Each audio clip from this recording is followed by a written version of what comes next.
হে কি, জল নেই? জল শেষ হয়ে গেল নাকি? এই জানো তো, গ্রামের সব জলাশয়ের জলস্তর না নেমে গেছে, পুকুরও শুকিয়ে গেছে, কুয়োতে জল অনেক নিচে চলে গেছে। কি যে হবে কে জানে। এই বছর তো বৃষ্টি হয়েছে কম, তার উপর মানুষজন জল ব্যবহারের চেয়ে নষ্ট করে বেশি। দেখি, মহারাজকে বলতে হবে।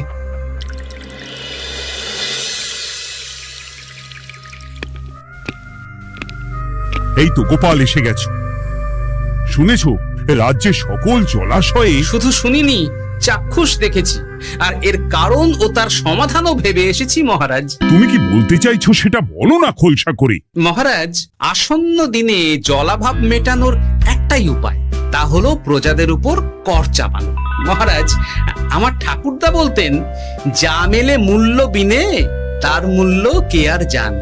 আমরা যেহেতু জলের মতো এত মূল্যবান সম্পদ বিনামূল্যে পাচ্ছি, তাই একে গুরুত্ব দিতে শিখিনি।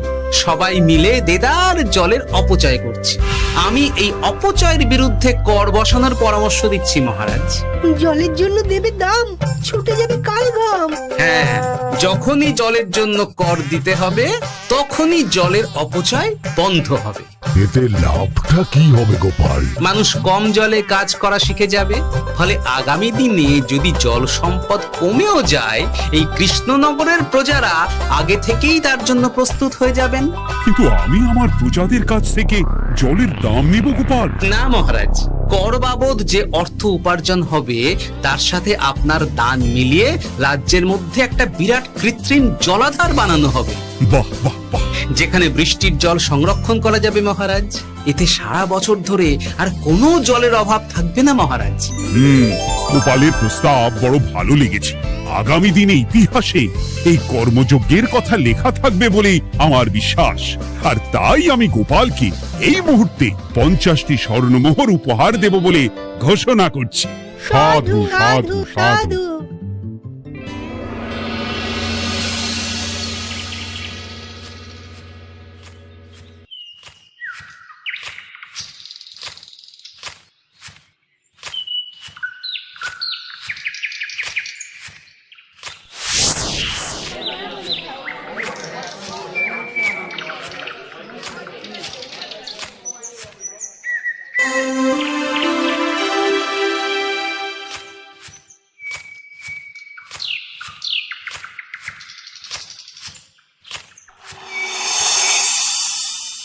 মানে আমার এই এতটুকু স্বাদ তুমি পূর্ণ করবে না?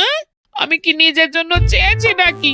সবই তো পাবে তোমার মেয়ে আর জামাই। হ্যাঁ, সে বুঝেছে গিন্নি, তাই বলে এতগুলো মুদ্রা আমি খরচ করতে পারবো না। পারবে না? আমি তাঁতির বাড়ি থেকে মেয়ে জামাইয়ের জন্য কয়েকটা শাড়ি আর ভালো পাঞ্জাবি কিনে একটু পাঠাবো। কিন্তু এখন আমার কাছে অত মুদ্রা নেই গিন্নি, পরে পেলে আমি ঠিক তোমার স্বাদ পূরণ করব। আবার বাজে কথা বলার জায়গা পাও না তুমি। এতক্ষণ কোথায় ছিলে গো?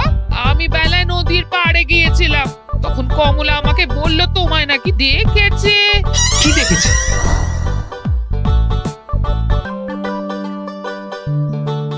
কোথায় গেল? এত বড় মুদ্রা থলে কি হাওয়াতে উবে গেল নাকি? এই রে, এ তো মহা ঝামেলা।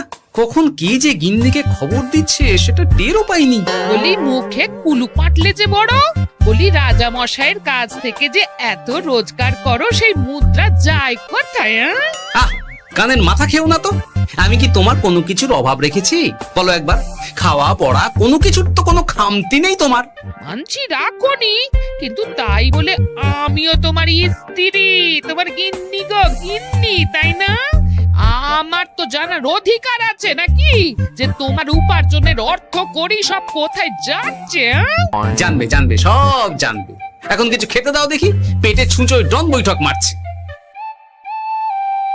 না, এরপর থেকে আর মহারাজের কাছে উপহার পেলে ওইভাবে খোলা হাটের মধ্যে দিয়ে আসা যাওয়া করা যাবে না।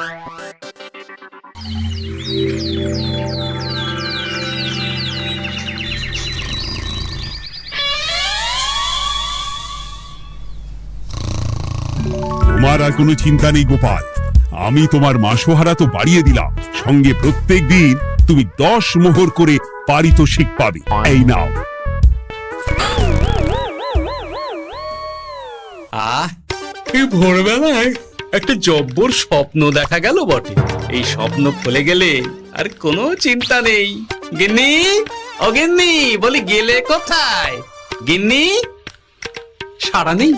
ও গিন্নি, রাগ করলে নাকি গো? আরে এসো এসো, এমন একটা স্বপ্ন দেখেছি না যে তোমার আর কোনো চিন্তা থাকবে না গিন্নি। মোহর আর মুদ্রা একেবারে ঝরে পড়বে গো।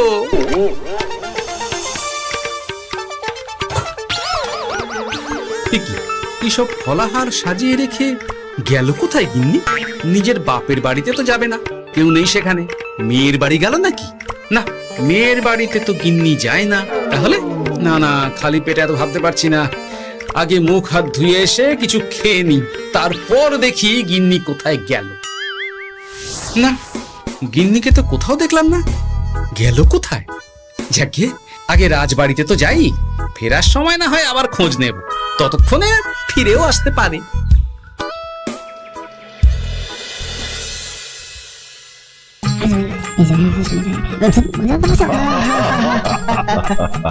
বাহ বাহ বাহ, একেই বোধহয় বলে সঙ্গগুণ। অনেকদিন এত হাসি নিয়ে। যা বলেছেন মহারাজ। হাসির চোটে পেটে ধরছে খিল। কর্তা আর গিন্নিতে দেখছি রয়েছে অনেক মেল। কি গিন্নি, তুমি এখানে কি করছো? একই গোপাল, তুমি রাজসভায় এলে যে বড়। তুমি নাকি রাজসভার কাজ থেকে অবসর নিতে চেয়েছো? হ্যাঁ, এই কথা কে বললো মহারাজ? এই তো উনি বললেন। বলি আমি আবার কি করব? তুমি আমায় একটা কাজ দিলে আর সেটা আমি করব না বলো? আমি তোমায় কাজ দিলাম? কি কাজ? বাবা গোপাল, তুমি কি আকাশ থেকে পড়লে নাকি? তুমি তো তোমার গিন্নিকে বলে পাঠিয়েছো যে তুমি আর রাজসভার কাজে যোগ দিতে চাও না। তোমার নাকি আর কাজে মতি নেই, তুমি বিশ্রাম চাও। এই রে, গিন্নি দেখি ভয়ঙ্কর চাল দিয়েছে। আমার নামে রাজসভায় এসে এইসব বলেছে। তাই কথা ঠিকই গোপাল, যে তোমার অবসর গ্রহণের কথা শুনে আমি বিশেষ মনমরা হয়ে পড়েছিলাম। কিন্তু তোমার গিন্নি যেভাবে রাজসভায় হাসি মজা হুল্লোড় পরিবেশন করছে, তাতে আমার মনে হচ্ছে এ সাপে বর হয়েছে। এই বেলা যদি গোপালকে কায়দা করে রাজসভা থেকে তাড়ানো যায়, তাহলে আমার পথ থেকে বিরাট বড় একটা কাঁটা উপড়ে ফেলা যাবে। গোপাল গিন্নি সবার মধ্যে বিলিয়েছেন হাসি, তার জন্য রাজামশাই হয়েছেন ভারী খুশি। হ্যাঁ গোপাল, তাই আমি ঠিক করেছি তোমার স্থানে আমি তোমার গিন্নিকেই বহাল করব। হ্যাঁ, তোমার সঙ্গে ঘর সংসার করে ওর বুদ্ধি বেশ খোলতাই হয়েছে, সেটা বোঝাই যাচ্ছে। এছাড়াও আমাদের অনেক পরামর্শ দিয়ে সাহায্যও করতে পারবে। তাছাড়া উনি মহিলা বলে অন্দরমহলেও যেতে পারবেন। রানীমাও খুশি হবেন বলেই তো আমার বিশ্বাস। কি গোপাল গিন্নি, তোমার এই কাজ করতে কোনো আপত্তি নেই তো? আপত্তি কেন থাকবে মহারাজ? আমি ধন্য আপনি আমায় এত বড় সম্মান দিচ্ছেন বলে। এ তুমি আমার কত বড় সর্বনাশ করলে গিন্নি। তুমি কিনা শেষে আমার চাকরিটাই খেলে। এটা গোপালের জন্য বড় ভালো হলো, তাই না? কোনো কাজ করতে হবে না, কিন্তু রোজগার আগের মতোই থাকবে। অবসর আর উপার্জন একসাথে। না হে গোপাল, তুমি আর এখানে কাঁচু মাচু মুখে দাঁড়িয়ে না থেকে নিজের বিশ্রামে ব্যাঘাত ঘটিও না। আমাকে সবার কাজ শুরু করতে দাও। যথা আজ্ঞা মহারাজ।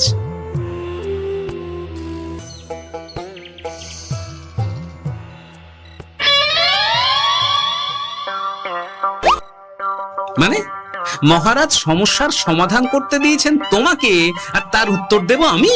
কেন? তুমি আমার চাকরি খাবে আর তোমার সেই চাকরি রাখার দায় নেব আমি? হ্যাঁ হ্যাঁ, নেবে।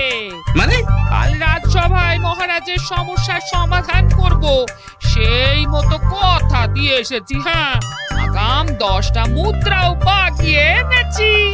তার থেকে তোমায় একটা মুদ্রা দিলাম। এখন মানে আমাকে উত্তর বলে দেবে, না হলে আমি। কেন দেব? আমি পাবো একটা মুদ্রা, আর তুমি আমার কাছে উত্তর জেনে নিয়ে সেটাই বলে পাবে 9 মুদ্রা। কিছুতেই না। বলবে না? না। তাহলে ভালো করে শুনে রাখো, আজ থেকে ঘরের উনুনে হাঁড়ি চড়বে না।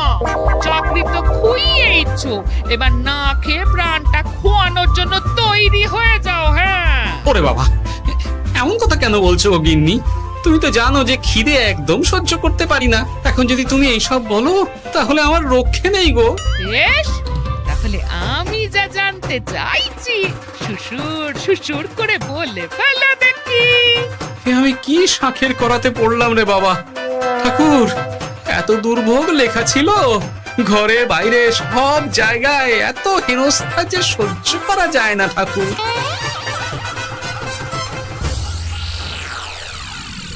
একেই তো বলে গো গিন্নি, মেঘ না চাইতেই জল।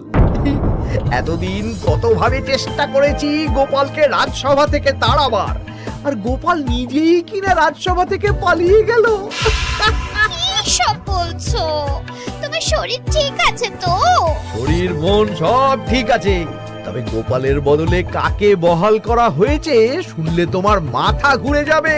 কাকে? গোপাল গিন্নিকে। আমার কিন্তু বিষয়টা খুব একটা সরল ঠেকছে না গো। গোপাল ভাঁড়ের বুদ্ধি তো আর যে সে বুদ্ধি নয়।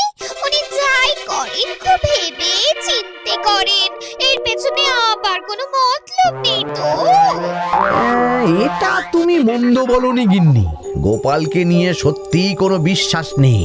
ও কখন কি ঘোট পাকাচ্ছে বলা যায় না। আমাকেও সাবধানে থাকতে হবে, দেখতে হবে যে গোপাল আসলে কি চাল চালতে চাইছে।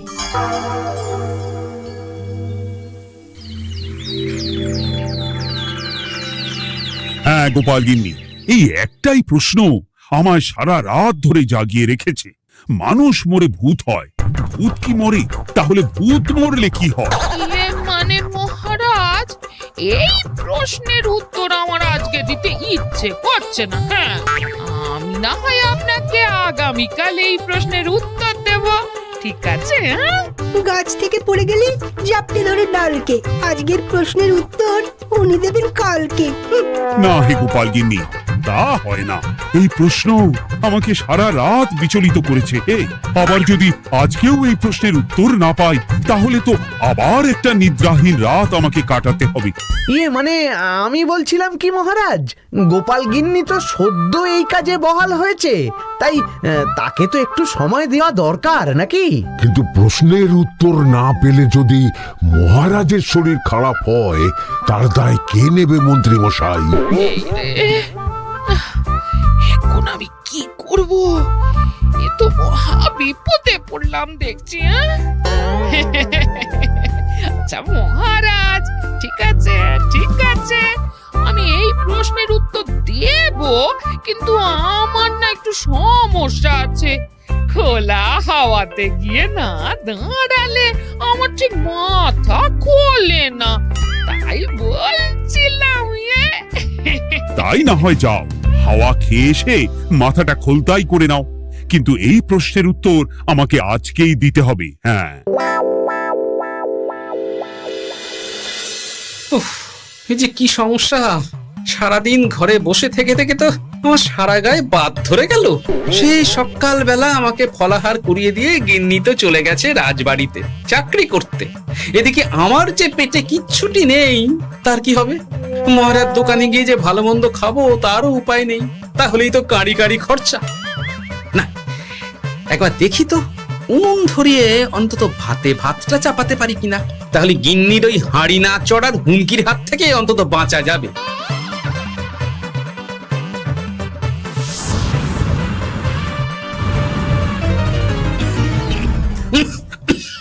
ও বাবা গো, ও বাবা, এত কেসে কেসে সোজা শেষ যাত্রা হয়ে যাবে আমার।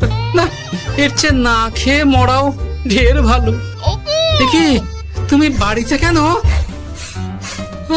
এত হাঁপাচ্ছ কেন? ষাঁড়ে তাড়া করেছে নাকি? আরে না গো, মানুষ মরে ভূত হয়, ভূত কি মরে? তাহলে ভূত মরলে কি হয়? খোলা হাওয়াতে গিয়ে না দাঁড়ালে আমার ঠিক মাথা খোলে না। ও, এই হলো ব্যাপার। বেশ, এর উত্তর তোমায় আমি বলে দিচ্ছি। ভূত মরে প্রথমে এক ঝুড়ি অন্ধকার হয়, সেই অন্ধকার হাওয়াতে উড়ে বেড়ায়। এক সময় সেই অন্ধকার পাতলা হতে হতে কুয়াশার মতো হয়ে যায়। ব্যাস, মিটে গেল। ব্যাস, মিটে গেল। যদি রাজা মশাই এই কথা বিশ্বাস না করেন, হ্যাঁ, তুমি হলপ করে বলবে আপনি যখন মরবেন একদম মিলিয়ে নেবেন মহারাজ। এর চেয়ে এক পা এদিক ওদিক হয় না যেন। হ্যাঁ, এই না হলে তুমি গোপাল ভাঁড়, বুঝেছো তাহলে? এই তুমি চিন্তা করো না, রাজবাড়ি থেকে ফেরার সময় আমি তোমার জন্য অনেক অনেক বাজার করে আনবো, ঠিক আছে? এই আমি যাই। এ তো ভারী মজা হলো। মহারাজ তক্ষুনি প্রশ্নের উত্তর চাইলে গিন্নি এইভাবে সেই রাজবাড়ি থেকে দুধ দাঁড়িয়ে ছুটে আসছে উত্তর জানতে। আমাকে তুমি একটা চাল দিয়ে কুপকাত করেছো তো গিন্নি। এইবার বুঝবে কত ধানে কত চাল।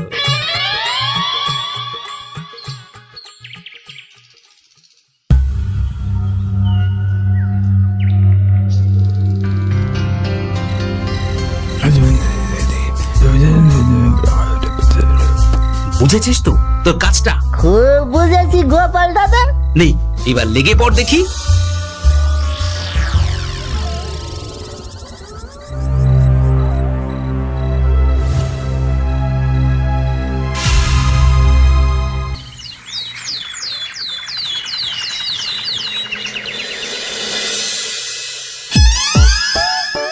তাহলে আর বলছি কি তোমাদের, সকালবেলায় উঠে দেখি মুখের এই হাল। এই কাণ্ড কি করে হলো মহারাজ? আহ, তার আমি কি জানি। আমি সকালে উঠে আয়নায় নিজেকে এই অবস্থায় দেখে খুব চিন্তায় রয়েছি। গোপাল গিন্নি, আগে মহারাজ, গোপাল থাকলে যে কাজ করত সেটা তো তোমাকেই করতে হবে, বলতে হবে এর সমাধান কি। হ্যাঁ মানে আমি হ্যাঁ হ্যাঁ, আমার মনে আছে।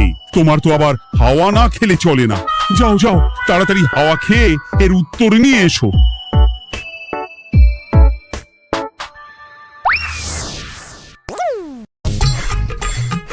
এই জন্য তুমি এত দূর ছুটে এলে গিন্নি? মহারাজকে বলবে যে তিনি যেন আজ রাতে চাদরটা মুখে ভালো করে মুড়িয়ে ঘুম, তাহলেই মিটে যাবে। এই রং চলে যাবে আর নতুন করে কিছু হবেও না। ও মা, বলি এত সোজা সমাধান? তা নয় তো কি?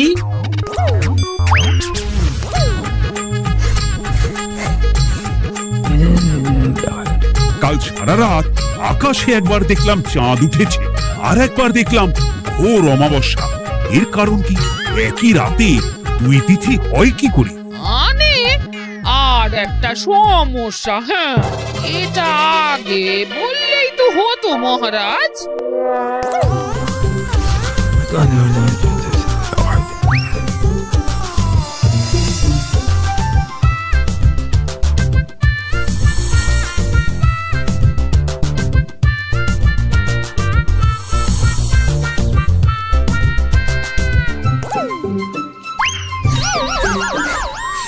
এ কি, তুমি হাওয়া খেতে গিয়ে এইভাবে খাবি খাচ্ছ কেন গোপাল গিন্নি?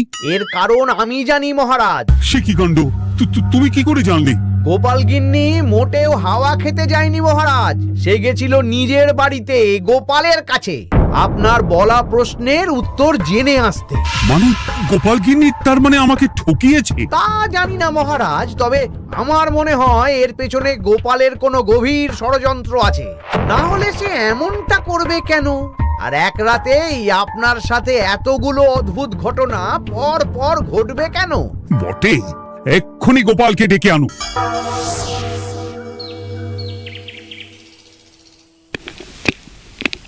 না মহারাজ, আমি সত্যি অবসর চেয়েছিলাম, আর তাই আমার গিন্নি আপনার কাছে এসে বলেছিল। ওর কোনো দোষ নেই মহারাজ। না মহারাজ, আমি মিথ্যে কথা বলেছি। হ্যাঁ, উনি আপনার কাছ থেকে পাওয়া সোনার মোহর নিয়ে বাড়ি যান না, তাই আমি ওকে শায়েস্তা করতেই এই ফন্দি করেছিলাম। আসলে মহারাজ, আমি আপনার কাছ থেকে পাওয়া সোনার মোহর জল প্রকল্পের কাজে লাগাবো বলে কিছু জনকে নিয়ে একটা দল গঠন করতে গিয়েছিলাম, আর তাদের কাছেই ওগুলো রেখে এসেছি। এটা যদি আমার দোষ হয় তাহলে আমি ক্ষমা প্রার্থী মহারাজ। সাধু গোপাল, সাধু তোমার উত্তর। এই কাণ্ড! আর এদিকে রাজবাড়ি থেকে বাড়ি, আর বাড়ি থেকে রাজবাড়ি করতে করতে আমার প্রাণ ওষ্ঠাগত হয়ে গেছে মহারাজ। ওহ, আমার ঘাট হয়েছে, আপনি আমায় ক্ষমা করে দিন মহারাজ। এইবার মজার টের পেয়েছ তো গিন্নি? আপনি আপনি আপনার আদরের গোপাল ভাঁড়কেই তার চাকরি ফিরিয়ে দিন মহারাজ। আমি যাই আমার হেসেল সামলাতে। কেলে পচা খুব ভালো করেছে বলতে হবে।